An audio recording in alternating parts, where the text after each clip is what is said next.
en verdad? La sorpresiva muerte de Jorge Alejandro Delón, uno de los involucrados por Alejandro Bursaco en el marco de sus declaraciones por el FIFA Gate, sigue generando incógnitas. Por eso el fiscal Gastón Fernández, que está a cargo de la investigación, pidió realizar peritajes sobre los dos celulares que Delón tenía en su poder cuando fue arrollado por una formación del Tren Roca en Lanús. La información es urgente en A24. Arrancamos este programa contando que Alejandro Bursaco había hablado en Estados Unidos y había hablado de coimas que había pagado en el programa Fútbol para Todos.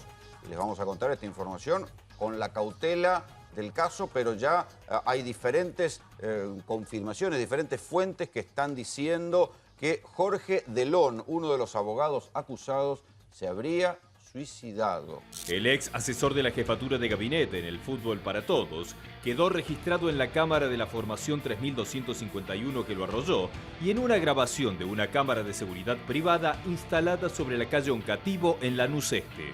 En las dos se observa que llegó solo hasta las vías. Además, en su declaración, el motorman del tren ratificó esa versión. Y en su declaración a la policía, el maquinista dijo que vio al abogado correr hacia el tren, que tocó bocina y activó el freno de emergencia, pero que sin embargo, lamentablemente, el hombre quedó atrapado bajo las ruedas del vagón. En este lugar, según la declaración del maquinista, corrió por arriba de las vías cuando venía la formación que nada pudo hacer y la arrolló. Sin embargo, existiría una tercer cámara de seguridad que habría registrado a Delón junto a otro hombre, a quien desde la justicia intentan identificar a través del análisis de la actividad de sus dos celulares. Yo lo vi pasar, sí señor, cuando entró ahí. Por eso hay muchas versiones que dicen lo empujaron. No, mentira. Mentira, el hombre venía por allá. ¿Venía caminando o corriendo? No, caminando. Ahí en ese agujero se metió. Y lo esperó el tren así, sentadito. A poquita. A cuclillas, digamos. Sí, porque hay versiones, viste, que dicen que lo tiraron. Mentira. Nadie lo corrió. No se tiró del tren, se suicidó. Por la reconstrucción que se hizo hasta el momento, Delón salió de su casa a las 10 y luego mantuvo una reunión en un estudio de abogados en el microcentro, desde donde se retiró pasadas las 3 de la tarde. ¿Qué ocurrió entre ese horario y las 19:26, la hora exacta en la que Delón se suicidó? ¿Por qué se ha suicidado ese chico? Yo, digamos, quiero creer que no soportó semejante difamación.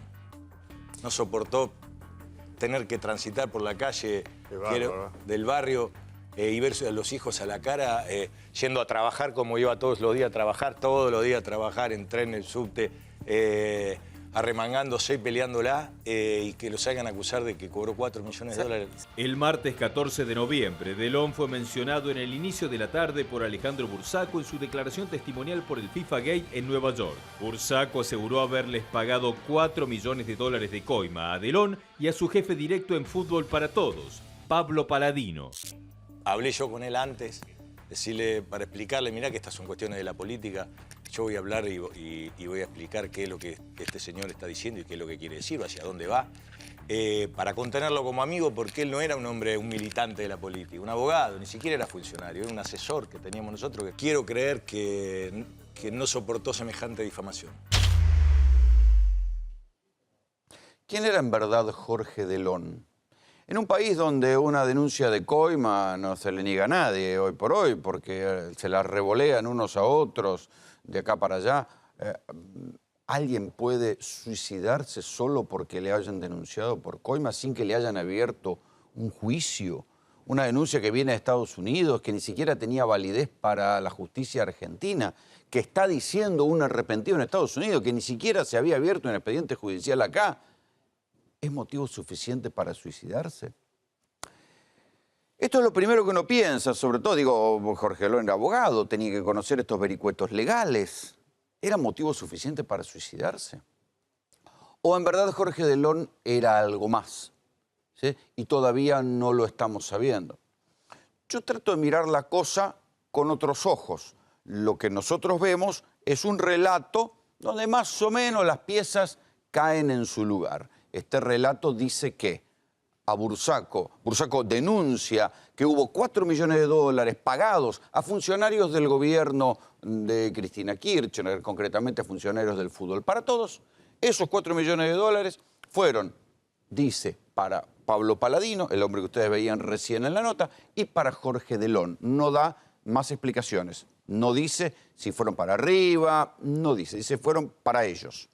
Hasta donde nosotros pudimos reconstruir este dinero, por el único motivo por el cual el programa Fútbol para Todos un funcionario pudo haber recibido este dinero, es por el momento en el cual River se va a la B y entonces los derechos que eran de torneos y competencias los compra el programa Fútbol para Todos y seguramente los pagó caros. Entonces, para que los funcionarios activaran este pedido, tal vez puede haber habido un motivo para que se pagaran esas coimas.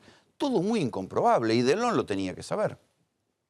Entonces, la historia dice que Delón se conmovió, se sintió tocado ante esta historia y en menos de 3 horas decidió suicidarse. ¿Por qué les digo en menos de 3 horas? Porque la noticia empezó a circular a eso de las 17. Empezó a llegar a través de los portales y los anticipos de Twitter que estaban publicando en Estados Unidos y que habían mencionado funcionarios de Fútbol para Todos. A las 18 había hablado con Pablo Paladino, que era su jefe. Paladino dice que lo esperaba a 18:30. Y ahora vean la secuencia de su muerte, porque 19:27 se suicida Jorge Delón. Pero ahora les voy a contar algo que se está investigando en la causa y que hasta ahora no se conoció. ¿Y qué tiene que ver con un auto blanco? ¿Sí? Lo que se sabe en la investigación, ahora les voy a explicar por qué tienen estos tres horarios aquí. Lo que se sabe hasta ahora en la causa y lo que corrobora todo el mundo es que en el tramo final, efectivamente, Jorge Delón, con unas carpetas y 2 celulares encima, corre hacia el tren, no queda claro si por el costado o de frente, y se tira y muere de una muerte horrible, muere decapitado. Esto es lo que se sabe, lo corroboran, hay una vecina que dice que lo vio, lo corrobora el maquinista, lo corrobora la cámara que llevan las máquinas, o sea que hasta ahí, en el último tramo no hay duda de que Jorge Delón se suicidó. Pero, y acá viene lo que inquieta al fiscal que está investigando la causa, porque una cámara de seguridad del municipio de Lanús, a 180 metros, esto yo se los anticipé el viernes, y ahora se empieza a hablar, una cámara ubicada a 180 metros registra que a las 19:06 llega un palio blanco a la cuadra por la cual entra Jorge Delón a la vía, que no era un paso a nivel, era un agujero de los tantos que hay en los ferrocarriles argentinos, esos agujeros medio inexplicables en los alambrados, en el cemento, por ahí se mete Jorge Delón y ahí es donde espera la llegada del tren. El palio blanco llega a 19:06. La cámara de seguridad, insisto, está a 180 metros, pero por aproximación creen que había más de una persona en ese auto. Es más, no descartan que el propio Delón haya llegado en ese palio blanco, acompañado. ¿Por qué les digo acompañado? Porque exactamente Delón se suicida 19:27. Están analizando a través de una aproximación de las cámaras de seguridad si no hay una persona que se acerca a ver qué pasó a la vía y luego 19:29 se sube al mismo palio blanco y se va. ¿Quién estaba en ese Fiat Palio Blanco que está a tal distancia que no le llegan a ver la patente? Ese auto, ahora ya se sabe el recorrido que hizo y que se fue hacia Lomas de Zamora. ¿Sí? Las cámaras de seguridad de Lanús lo siguen y después se va hacia Lomas de Zamora. ¿Es una casualidad que ese auto estuviera ahí a esa hora y justamente llegara a las 19:06 y se fuera 2 minutos después del suicidio de Jorge Delón? Piénsenlo de otra manera. Si efectivamente hubo una inducción al suicidio, más claro, si alguien le dijo, pensá en tus hijos, ahí tenés el tren, se explica por qué Delon llevaba en su mano un papel que decía: no lo puedo creer, los amo. ¿Sí? Esto es, por supuesto, puede sonar muy novelesco, pero piénsenlo al revés. Lo evidente ya está, ya lo sabemos. Él corrió a la máquina y con una carpeta, y con dos, o sea, tenía una carpeta, 2 celulares. Hay que ver ahora quiénes fueron los últimos llamados de los celulares, porque de ahí se va a saber algo también. Los celulares tenían bien su memoria, habrá que reconstruir los mensajes. Pero lo que sí están haciendo, y atención con esto, porque desde hace muy poco tiempo la Argentina tiene tecnología para bajar los mensajes de WhatsApp de cualquier teléfono. O sea, atención lo que piensen, que si hablan por WhatsApp no pasa nada, ¿no? Digamos, todo lo que tengan problemas con la justicia, piensen que pueden tener el teléfono pinchado, muchachos, consejo, cuídense del WhatsApp, porque del mismo modo que se interviene una computadora, también se puede intervenir un teléfono celular y bajar los mensajes de WhatsApp y bajar los mensajes de audio de WhatsApp. Esto es lo que están haciendo ahora, esto es lo que están investigando alrededor del entorno de gente que pudo haber hablado en las últimas horas con Jorge Delon. Porque es extraño que una persona que era abogada, que había trabajado en el Estado, que no es que era una persona que no conociera sobre cómo se litiga en el Estado, ¿sí?, pudiera en menos de 3 horas decidir suicidarse. Aquí tienen el recorrido, ¿sí? Acá se ve claramente, el auto va hacia Loma de Zamora y se pierde, ¿sí? Se pierde de las vías, se va hacia Lomas de Zamora. Este es el recorrido que tiene el fiscal que está investigando el caso, ¿sí? No se sabe, por eso les digo, no se sabe qué había en ese palio. Puede, porque esto no depende solamente del palio. Puede que alguien diga, no, nosotros estábamos ahí charlando, habíamos llegado justo a 19:06, estábamos charlando, y 19:29 nos horrorizamos tanto porque se había tirado alguien bajo el tren que nos fuimos. Y finalmente en ese palio blanco solo haya gente que estaba de casualidad por ahí. Pero es extraño, porque lo que creen es que alguien bajó, registró que efectivamente, como si fuera por un encargo, registró que Paladino estuviera muerto, ¿sí?, y después se subió al palio y se fue. Piénsenlo de otra manera. ¿O acaso me van a decir que en el mundo del fútbol no hay muertes? ¿O no nos cansamos de contar la cantidad de barra brava muertos y de ajusticiados? Claro, Delon no era un barra brava, pero sí era un hombre vinculado al mundo del fútbol y a un mundo del fútbol altamente mafioso.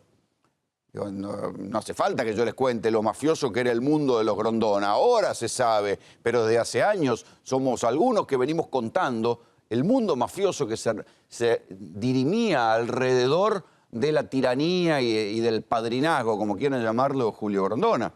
Ahora van a empezar a saltar cosas que nosotros veníamos contando, como el chofer enriquecido, el yerno que construyó estadios y se llenó de plata, construyendo estadios inexplicables, los misteriosos muertos que hubo alrededor de la vida de don Julio Grondona, asaltos extraños de personas que estaban por entrar a una cochera y le metieron un tiro en la cabeza y no le robaron nada. Todas esas cosas que sucedieron en el entorno de los Grondona, tal vez alguien ahora las pueda volver a contar de otra manera. Pero, ¿quién era en verdad Jorge Delon?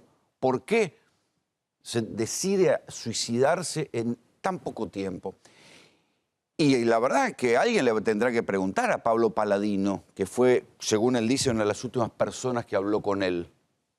Escuchen lo que dijo Paladino en su momento, hace unos días nomás, cuando se conoció la muerte de Delon. Devastado como persona, en mis entrañas, porque perdí un amigo, un hombre extraordinario, un padre ejemplar, un hijo, un marido, pero un amigo. La verdad que es inconcebible la decisión que tomó. Estoy acá precisamente porque quiero dejar su buen nombre. Todo el mundo, todos los compañeros de trabajo de Fútbol para Todos, los periodistas, los productores, los asistentes, todo el mundo lo conoce, te pueden decir qué persona era. La verdad que es inconcebible la decisión que tomó.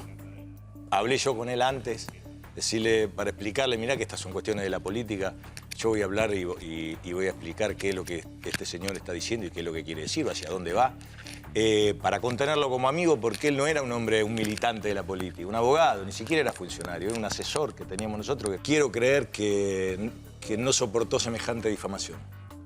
No soportó tener que transitar por la calle del barrio y ver a los hijos a la cara, yendo a trabajar como iba todos los días a trabajar, en tren, en subte, arremangándose y peleándola, y que los hagan acusar de que cobró 4 millones de dólares.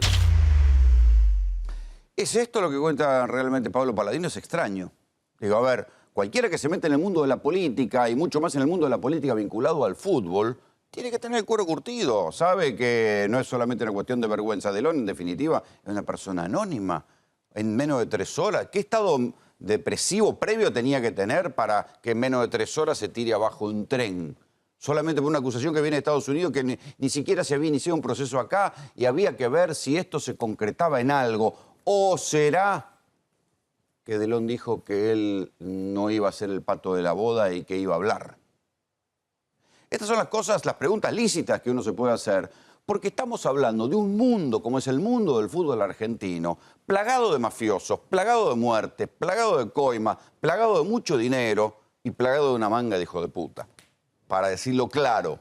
¿Sí? Entonces, a nosotros nos están mostrando una versión que en el último tramo cierra con lo que dicen, pero uno tiene en ese mundo de hijo de puta, tiene todo el derecho a sospechar de que puede haber pasado otra cosa. Por eso hace falta saber quién era en verdad Jorge Delon. Es extraño que una persona decida en menos de 3 horas, por una acusación remota, suicidarse. Por ahora la única pista que hay para ver si pasó otra cosa está en los mensajes de WhatsApp y en los teléfonos y en ese palio blanco que llegó 1906 y se fue 1929. Néstor. En la causa hay alguna información un tanto confusa que empieza a trascender. En las últimas horas, la familia de Pablo Paladino recibió un mensaje. Deciles que se queden tranquilos, le mandaron a decir voceros extraoficiales de Alejandro Bursaco.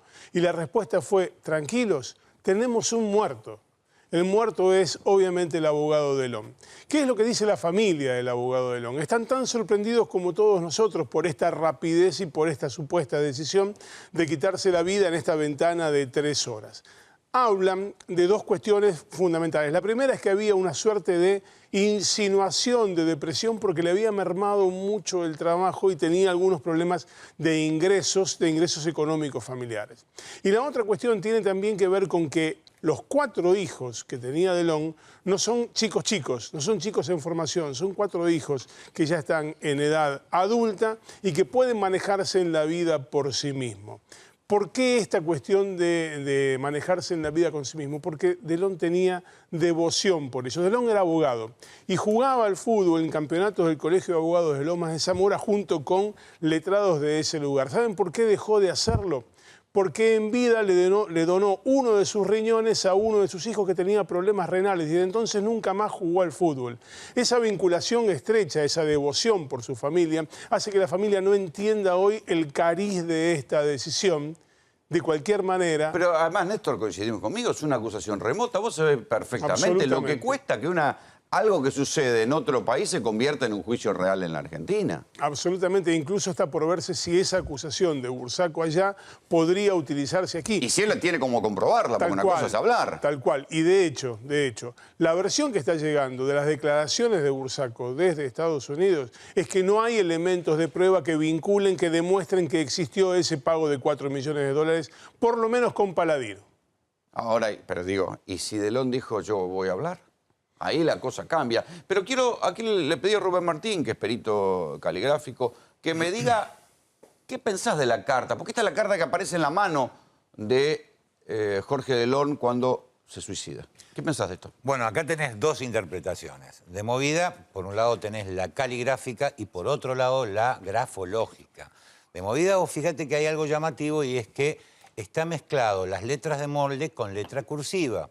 Si te fijás, acá tenés el enlace típico de cursiva, el creer es típico de cursiva, mientras que se inicia con rasgos de letra de molde. Normalmente en letras de molde escriben las personas que tienen la clara convicción de ocultar sus verdaderos perfiles de personalidad.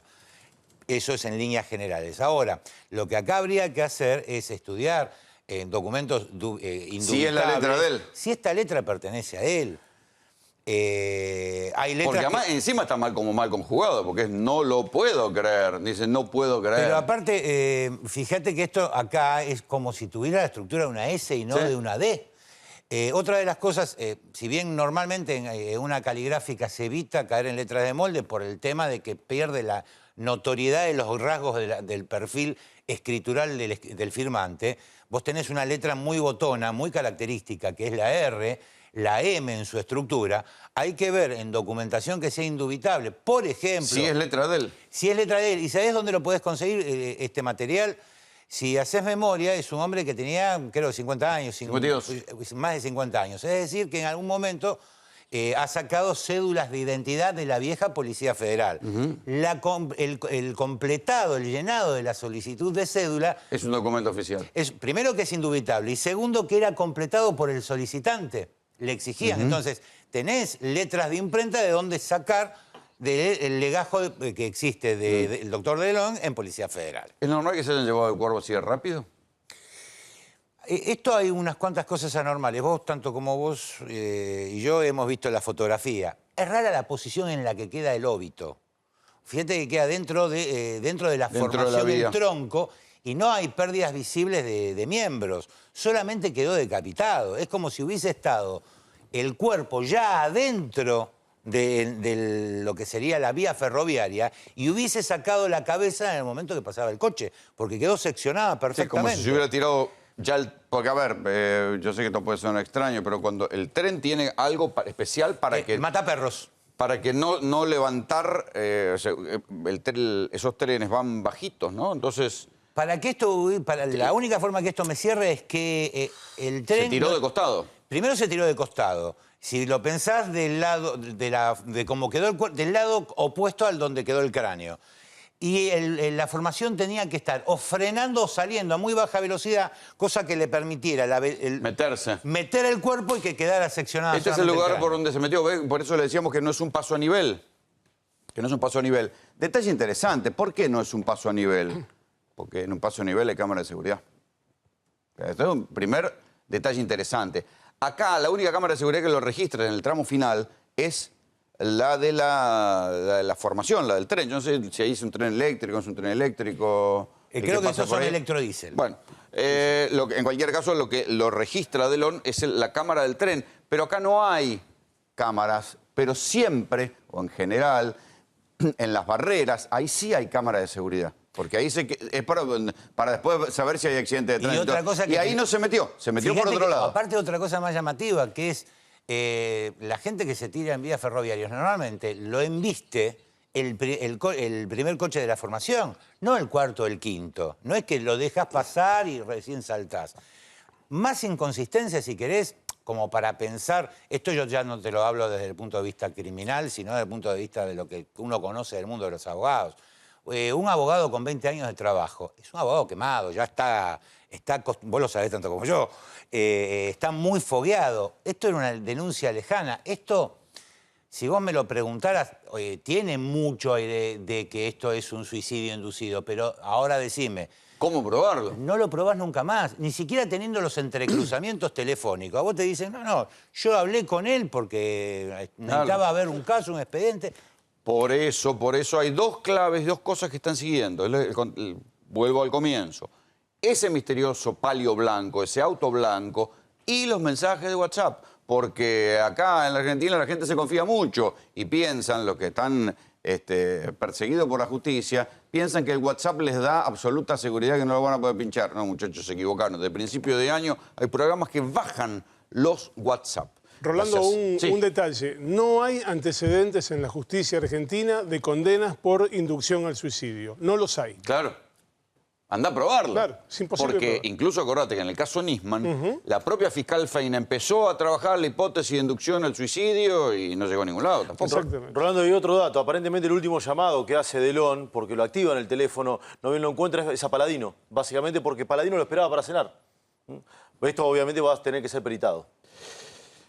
Así que ahora vamos a empezar a hablar del submarino desaparecido, porque lo que sucedió hoy fue con mucho vértigo. Durante la mañana hubo angustia, aumentó la angustia porque no se supo qué pasaba con esas señales que se habían detectado el fin de semana. No se confirmaba nada, no eran un dato interesante. Durante la tarde hubo esperanza porque se habían detectado unos ruidos que fueron rápidamente desmentidos por la propia Armada. En conclusión, la angustia sigue aumentando porque pasan las horas y se acaba el oxígeno. Pero antes, ARBA está renovando sus oficinas para brindarte un servicio de calidad. Las nuevas oficinas se llaman Punto ARBA, atienden rápido, tus trámites se resuelven más fáciles y uno sale enseguida. Punto ARBA los va a sorprender.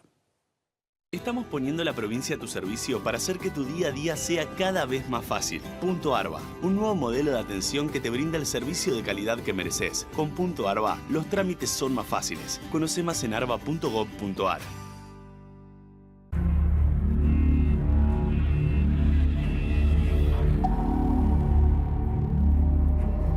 Podría decirse que soy como una ballena indestructible, pero el tiempo también pasa para un submarino. Lo cierto es que me abrieron a la mitad. Me desarmaron íntegramente. Recambiaron mis 960 baterías, pusieron a punto cada una de mis partes y me volvieron a unir. Soy el submarino San Juan.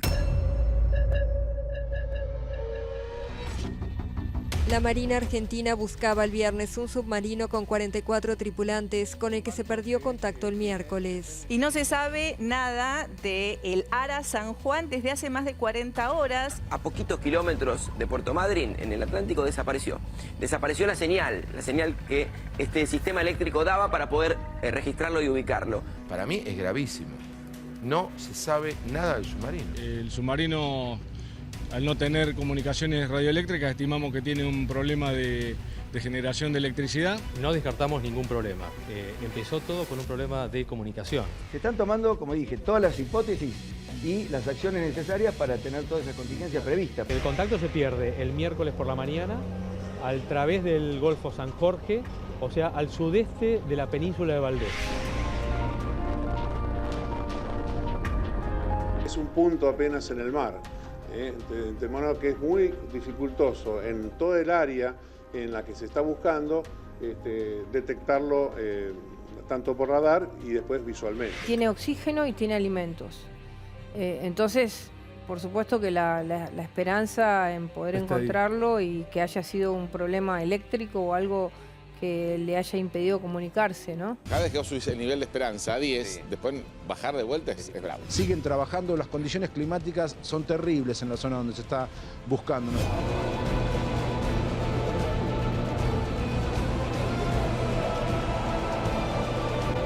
Las 24 horas del día se va a seguir cubriendo, ya que los buques tienen sensores, los radares, se puede estar haciendo lo mismo, exploración visual. ¿Qué le diría a los familiares de los 44 tripulantes? Yo les llevaría tranquilidad en tanto y en cuanto que la Armada apenas se cumplió el tiempo estipulado, se activó el plan de búsqueda, que es lo doctrinario, actualizarlos de todo lo que se está haciendo humanamente en función de los medios navales y aeronavales, incluso en este caso, como les mencioné, de otra fuerza del Ministerio de Defensa, que es la Fuerza Aérea Argentina, y en este caso de un avión de la NASA.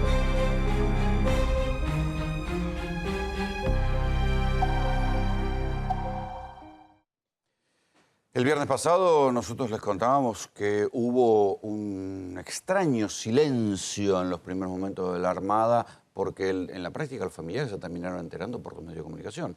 Hubo un trascendido y pasaron casi 10 horas hasta que la Armada confirma esos trascendidos periodísticos y ahí ya se habían enterado los familiares de los propios 44 pasajeros del ARA San Juan, lo que estaba pasando. Durante el fin de semana hubo como vaivenes, ¿no? Hubo el ministro de Defensa, Oscar Aguad, dijo que se habían captado 7 señales, que esas señales podían ser señales del submarino.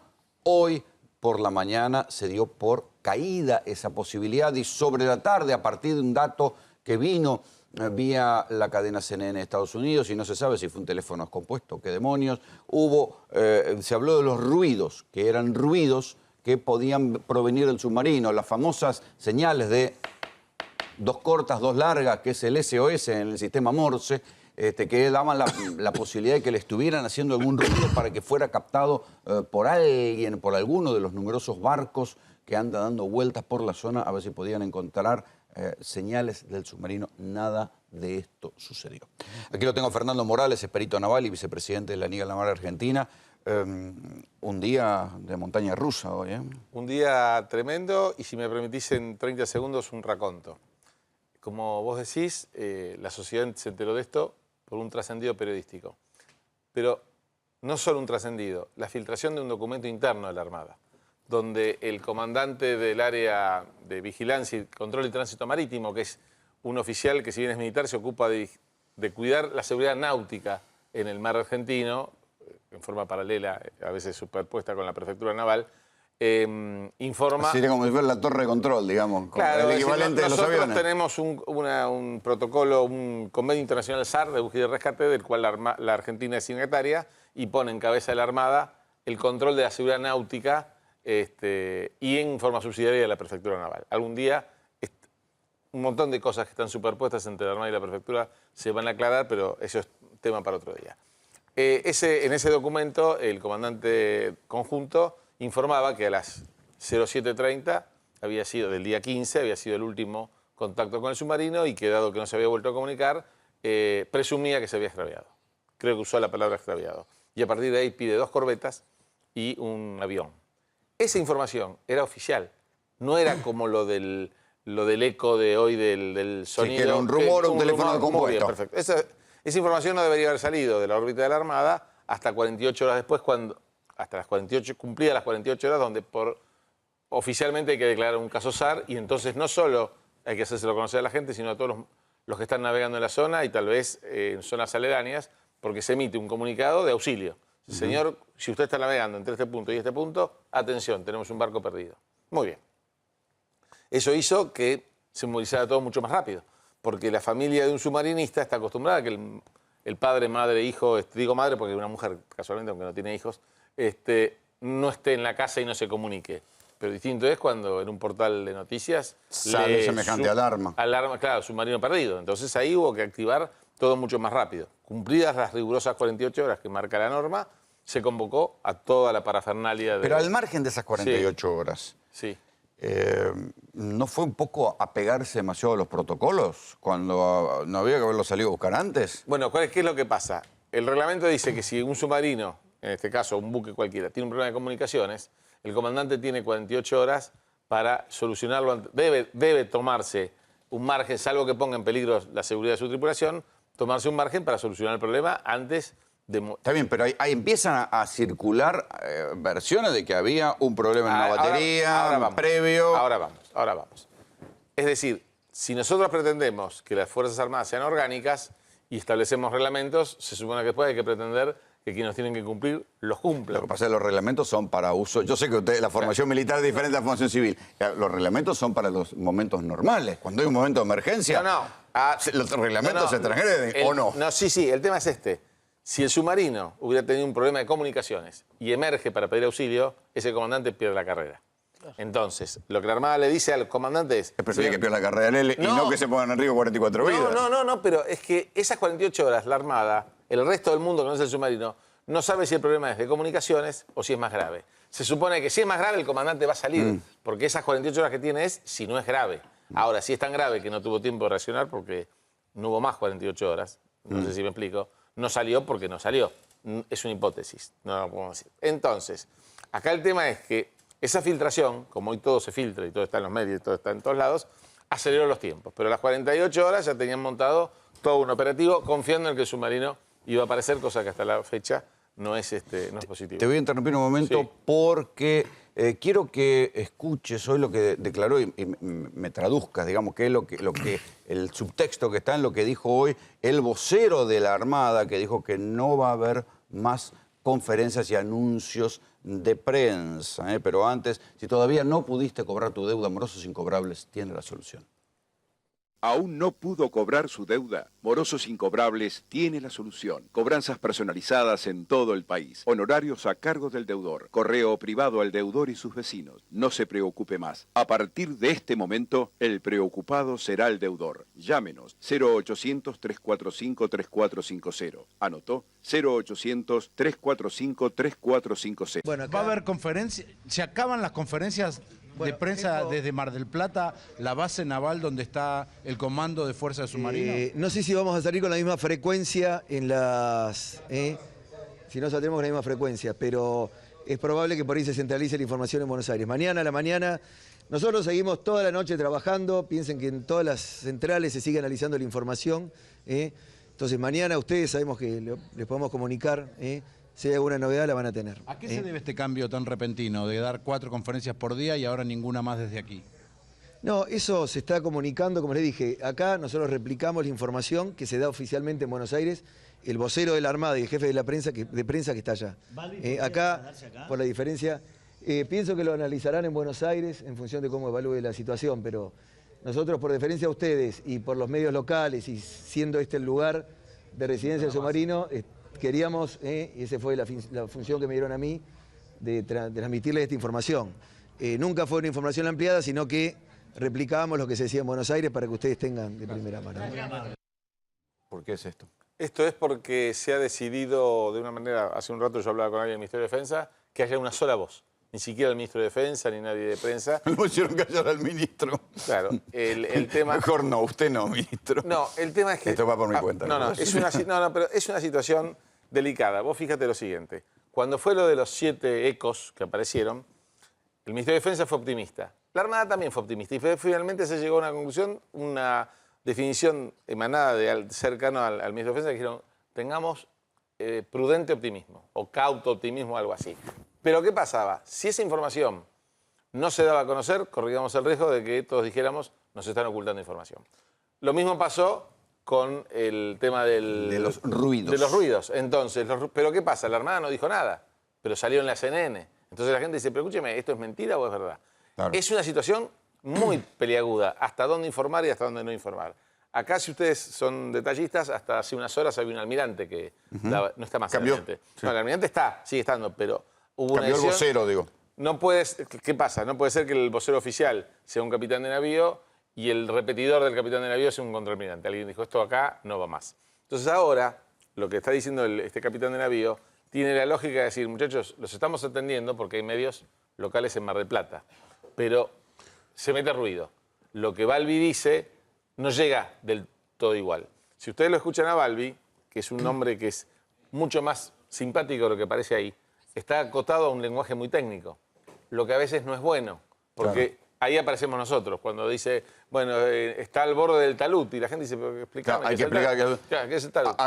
Los muchachos se me salen de la vaina por preguntarle, Néstor. Sí, señor, buenas noches. Usted decía hace un rato que la última comunicación fue el miércoles 7:30. ¿Por qué vía fue esa comunicación? Por el teléfono satelital, que para usarlo, el submarino tiene que salir a un grado de superficie tal que libere las antenas.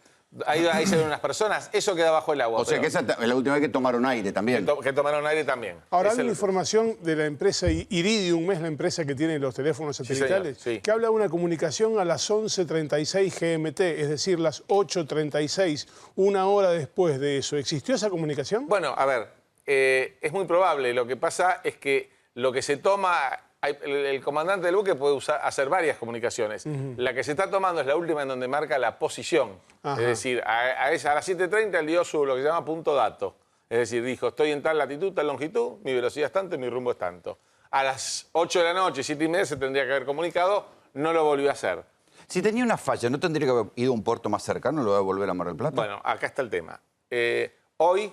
¿Alguien no se equivocó y le dijo, anda a Capitán, Mar del Plata, perdón, tranquilo? Respecto a las comunicaciones. Sí. Bueno, hoy, que lo podemos decir, porque yo siempre digo que esta vorágine informativa que estamos teniendo debe tener una cabeza a partir de la cual analizar lo que es verdad de lo que es hipótesis.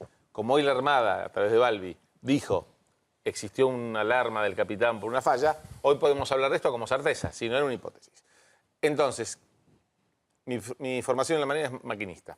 Como maquinista, uno está acostumbrado a tratar con fallas. Esa falla que el capitán detecta, seguramente se la dijo un maquinista. Dijo, mire capitán, tenemos un problema.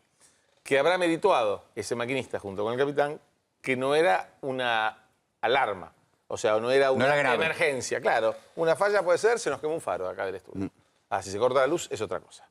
El capitán lo informa y la versión que da hoy Balbi dice que le dijeron, vaya entonces a Mar del Plata. Igual ya iba a Mar del Plata, excepto que a lo mejor iba a hacer algún ejercicio y se lo suspendieron y dijeron, vaya directo a Mar del Plata. Que eso es la versión que yo tengo. Iba a hacer algunas otras cosas.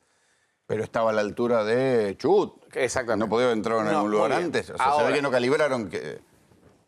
Puede ser el propio capitán que no calibró la emergencia. Bueno, acá pueden pasar tres cosas. O el capitán la calibró mal, o la emergencia era la falla era chica y se agrandó, o hubo otra falla.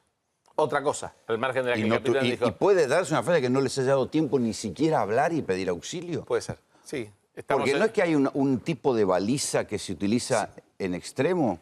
¿Por qué no está esa baliza? Rolando, hay que ver, como no sabemos lo que pasó, hay que ver si es que pasó algo, si lo que pasó fue lo suficientemente rápido como para no dar tiempo. Hay que ver si la quisieron usar y no anduvo. O sea, son muchos, por eso yo separo las hipótesis. Qué escándalo, si por falta de mantenimiento no anduvo la boya. A ver, este submarino termina hace pocos años, 2, 3 años, 2014. de su reparación de media vida. He sido testigo, no por estar ahí de casualidad, que todo lo que lo he ido a recorrer. Yo ejerzo ahora, soy una especie de periodista aficionado, que estoy empezando a hacer mis armas en esta hermosa profesión que ustedes tienen, y hasta me tocó hacer un reportaje al comandante y a la primer teniente submarinista, el día de la Armada, ¿no? Hace pocos meses.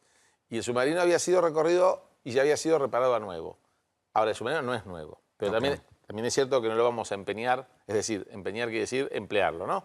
En una guerra en la OTAN. Lo tenemos de patrullero para correr pesqueros, ni siquiera correrlos, vigilarlos, porque correrlos, los pesqueros van más rápido que el submarino. Entonces, correrlos no podemos. Ahora, la falla puede ser también en una unidad nueva. Lo cierto es que a la luz de lo que se va perfilando, esto va a implicar una profunda revisión. Es de esperar que si el tiempo mejora, el submarino sea encontrado. No te puedo asegurar en qué situación, pero tiene que ser encontrado, salvo que se haya derivado ya fuera de la plataforma continental y esté a 5.000 metros o 3.000 metros, no a 200. Rubén. Sí, señor. La pregunta es la siguiente. Dado que la última comunicación conocida y fehaciente que ha tenido la nave en cuestión ha sido a altura de periscopio, porque para hacer el enlace vía satélite tiene que utilizar la altura de periscopio. ¿No habla a las claras de que ya había percances técnicos a nivel eléctrico al no haber utilizado los medios de protocolo de comunicaciones como son los sistemas multibanda, el HF estándar y etcétera, etcétera, etcétera? No, pero todo eso es siempre a altura de periscopio. Sí, bárbaro, pero ya utilizar, el mecanismo de utilizar el sistema satelital siempre es la comunicación alternativa si fracasa la de radio. No es... El protocolo básico... Bueno, pero, es decir, como es una unidad militar, tiene algunas particularidades de comunicación que no están al alcance de cualquiera. Hoy es muy común, la fragata Libertad usa normalmente sistema satelital antes que nosotros por la calidad, la rapidez y demás.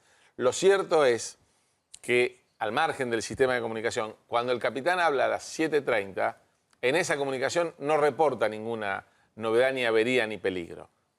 Si la reportó antes o después es un tema que está en discusión porque hay versiones encontradas y no hacen a la cosa. Si él detectó la falla en la salida anterior o si salió un rato más tarde para decir tengo un problema, no es el punto. El punto acá que tenemos que centrarnos en lo siguiente.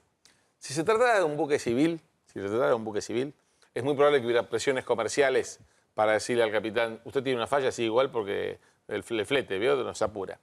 No estando en guerra y siendo una falla considerable, sería muy loco no solo que su comandante le ordene seguir, que él mismo quiera seguir, si está su vida en juego. Entonces, no hay carrera que valga más que la vida y kamikaze no es. Podríamos pensar que o la falla se agravó o fue otra falla o hay un error de diagnóstico que podría ser posible. Esteban. A ver, cortito, aporto algunos datos. Primero, las condiciones meteorológicas van a mejorar en la zona, lo cual abriga algún tipo de esperanza para buscarlo por agua, que está bastante complicado. Otro dato, Aguad se enteró por Infobae de todo esto. Es verdad. ¿Por qué? Porque la Armada en las primeras horas pensó que iba a resolver esto sin decir absolutamente nada. Como no pudo y hubo una filtración, se enteró el ministro. Macri está muy enojado por estas circunstancias, obviamente que está al tanto de todo este tema. Y otra conjetura, este dato es una conjetura y no un dato. Si sacan a los voceros de Mar del Plata y los llevan a Buenos Aires, ¿significa que ya se descarta que la derrota del submarino llegue al puerto marplatense? Es seguramente una situación que se tendrá que resolver en las próximas horas. Bien, vamos por partes. Lo que vos decís respecto a cómo se enteró el ministro es una versión fuertemente instalada. Hace un rato en esta mesa, en el noticiero de Eduardo Feynman, dijimos que sobre ese tema, como dicen los abogados, habrá que abrir un incidente y es algo que va a tramitar, como dicen también los abogados, por cuerda separada. Si fuera así, si es así, es algo grave y al margen de eso uno tiene que pensar que después de esto va a haber un antes y un después en la conducción de la Armada y en algunas otras cosas. Del mismo modo que se le han caído a la Fuerza Aérea varios aviones en los últimos tiempos y se sospecha que por falta de mantenimiento o por reducción de presupuesto, digamos. ¿No puede pasar lo mismo esta vez, lamentablemente? A ver, si todo lo que se le hizo al submarino estuvo bien hecho, uno debería decir medianamente que no. A lo mejor se rompió otra cosa. Si vos mirás las imágenes del submarino por dentro, huele a viejo. A viejo en cuanto a retro. A retro, exactamente. Digamos, pero ¿no? también es cierto, se supone que lo hicieron a nuevo. Claro, es cierto que si tenés el Torino en condiciones para dar una vuelta con tu novia te sirve. Ahora, para ir a correr un rally no. Y este submarino está dando vueltas, no está en ninguna competencia. No está en alta exigencia. Exactamente, no podemos ser conscientes de estos.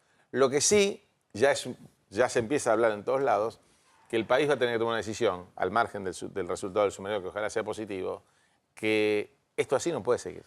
Hoy el submarino tiene 35 años, dentro de 10 va a tener 45. Y hay que tomarse en serio la plataforma continental. Claro. Digamos que tiene tanto más superficie que la propia superficie terrestre. Claro. Hace un rato un colega tuyo me decía, bueno, no estamos para gastar 500 millones de dólares, seguramente no estamos para gastar 500 millones de dólares en nada. Lo cierto es que este submarino estaba afectado a una tarea de neto corte económico más que militar. Porque robarnos el pescado es una contravención económica. Nos están afanando la guita. Exactamente. Fernando, muchísimas gracias por venir. No, gracias a vos, Rolando. Que sigas bien. Jubilaciones, muchachos.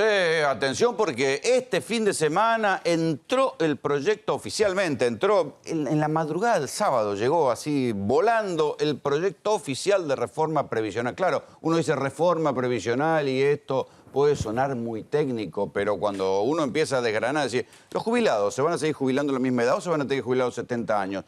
¿Cuánto va a ser realmente el aumento? ¿Hay gato encerrado en esto que dicen que va a haber aumento por encima de la inflación? Enseguida lo vamos a discutir, pero antes, si estás buscando una puerta de calidad, diseño y seguridad, nosotros te recomendamos Artestamp, líderes en el mercado con más de 60 años de trayectoria. Artestamp, más de 60 años haciendo puertas para cada estilo y necesidad. Diseño, mayor calidad, mayor durabilidad, mayor resistencia. Conozca nuestros productos en las principales casas de aberturas de todo el país. Artestamp.com.ar. Necesitamos un sistema jubilatorio justo, equitativo y sustentable en el tiempo. Lo que nosotros estamos implementando es un sistema equivalente al que existe en todo el mundo, que tiende a preservar el valor real de las jubilaciones y ese es nuestro objetivo. Una fórmula de movilidad de las prestaciones del régimen previsional público que se ajuste trimestralmente garantizando aumentos por encima de la evolución de inflación. Ocurre esto porque el gobierno está en una crisis de deuda. El gobierno tiene que dar urgente estas señales porque está en duda su capacidad de repago. Del mismo modo que había una crisis de deuda en aquella época, en julio del 2001. Bajarle el sueldo a los jubilados. Lo que pasa es que, bueno, el gobierno tener a la población en tantas dificultades económicas. Está tomando estas decisiones por las dificultades terribles en las que está el país. Estamos poniendo esta regla tan firme, durísima, pero creemos que lo tenemos que hacer. La Argentina está entre los países más vulnerables, los 5 más vulnerables del planeta. ¿Por qué? Porque se endeudó desaforadamente. Y Macri está repitiendo lo de los gobiernos que se endeudan de esa manera. Lo primero que hacen es manotear la plata de los jubilados. Yo le puedo decir una cosa, acá nos están tomando por el churrete. Los jubilados financian todo. Financian la quita de contribuciones, que es en beneficio de los sectores empresarios, y financian lo que, digamos, el desfinanciamiento provocado del gobierno a las mismas provincias con el tema de ingresos brutos. Se pierde aproximadamente con esta movida unos 115.000 millones de pesos. ¿Por qué? Porque el 20% del impuesto a la ganancia que se destinaba al ANSES desaparece, va a las provincias, básicamente para darle la plata a vida. Muchos otros pueden ser oportunidades para resolver algunos de nuestros problemas. Tenemos que avanzar en reformas donde cada uno ceda un poco. Donde cada uno ceda un poco. Empezando por los que tienen poder. Es decir, en concreto, que los principales perjudicados de esta reforma son los jubilados y los perceptores de asignaciones en nuestro país, es decir, los sectores más vulnerables. ¿Cuánto cobra un jubilado? Son 9.000 y pico, la mínima son 9.000 y pico. ¿Cuántos, chicos?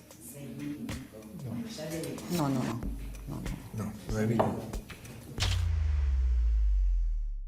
Muchachos, porque en estos días van a escuchar mucha cosa técnica para disfrazar, pero cuando yo tengo la idea que cuando a uno se la quieren disfrazar de técnica es porque en algo te están escondiendo, hay gato encerrado o con algo te van a cagar. Entonces, cuando escuche mucho recoveco técnico, atención muchachos, porque las cosas, si son beneficios, vienen claritas. ¿Sí? Si no, o sea, cuando viene disfrazado de demasiada jerga técnica, es porque hay gato encerrado, porque alguien trae el cuchillo bajo el poncho, y si no, que me lo diga Juan Enrique. Claro, Orlando, fuiste muy claro. ¿Sabés que el pato de la boda que va a ceder un poco o mucho en esta reforma, en estas triples leyes, en este triplete de leyes regresivas, son los jubilados? ¿Por qué te digo eso, Rolo? Mucho tiene que ver el avance tecnológico. Dicen que avanzó mucho la tecnología, avanzaron los medicamentos y ahora tenemos más expectativa de vida, ¿no? Eso es clarísimo. O sea que podemos trabajar mucho tiempo, podemos laburar mucho más tiempo. Ahora, ¿sabes, Rolo? La pregunta es, cuando hay más gente para jubilarse, ahí empieza la puja entre cuántos laburantes bancan a los jubilados, cuántos activos bancan a un pasivo. Ahora, nadie se hizo la pregunta de que ese avance tecnológico hizo que los trabajadores activos, los 4 trabajadores activos que bancan a un jubilado, sean hoy más productivos que 15 trabajadores en 1950 y que 10 trabajadores en 1970. ¿Qué digo con eso? Pero ahí te me fuiste muy técnico. No, pero ¿qué digo con eso? Rolo, ¿sabes qué te estoy diciendo? Van a bajar, el aumento de jubilaciones, ¿va a ser mayor o menor con la fórmula nueva? Lo que te digo con eso, que quedó recaudando poco el sistema previsional y que esa productividad que generaron los trabajadores se lo llevaron los empresarios. O sea que no es una cuestión de bajar impuestos para sacarle a los jubilados. Cristian González de Alessandro, abogado especialista en Derecho Previsional, ¿más o menos se van a cobrar? Van a cobrar para abajo, menos. Ya los jubilados cobran una miseria, van a cobrar menos. Van a cobrar una miseria al cuadrado. ¿Por qué? Porque vos bien lo decís, cuando te meten la técnica te están haciendo pito catalán. Y acá le están haciendo pito catalán. ¿Por qué? Porque dicen que va a ser por la inflación. Bueno, es por la inflación, que sabemos que va a ser más o menos un 16% lo que dicen. O sea que a mí no me la disfracen. Dicen que va a ser más de la inflación por un... No, pero a mí no me disfracen porque dicen la inflación y aumentos trimestrales. Marzo, junio, septiembre y diciembre. ¿Está? No importa cuánto, o sea, en qué tiempo se da, sino el monto final. Y el plus que se le agregaron gracias a 23 gobernadores que le pusieron en bandeja la cabeza de los jubilados, porque le pusieron la cabeza... Sí, los gobernadores entregaron a los jubilados. Entregaron a los jubilados, lo traicionaron a los jubilados, salvo San Luis. Agradezco a Dios que San Luis no lo haya firmado. Y que ese plus que se va a dar solamente por única vez anual en el mes de junio equivale a la recaudación, en realidad a lo que ingrese del PBI. Un 5%. Si el PBI crece un 4%, le van a dar el 5% de 15 ese 4. pesos. 15 pesos. 15 pesos. O sea, a la inflación que ya empieza a regir o empezaría a regir ya desde marzo, porque se toma el segundo trimestre de este año para calcular ya la inflación. Un rezago de 6 meses va a tener el cálculo de inflación. Bien. Para el cálculo de marzo, más ese plus de 15 a 20 pesos. No llega a eso. Es un escándalo. Cristian, te comprometemos para volver a analizar esto porque yo creo que hay mucho gato encerrado, así que mañana lo vamos a seguir. Hoy nos devoró el tema, por cierto, del submarino. Nosotros nos vamos, le queremos agradecerle a la gente de Panqueques Hernán que nos manda comida cuando estamos desesperados. Así nos vamos, esto fue Tercera Posición. Gracias.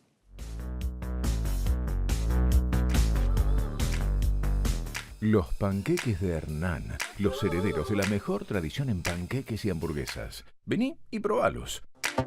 Los panqueques de Hernán, en Avenida del Libertador 1395, esquina Vergara. Vicente López, teléfono 4795-8103.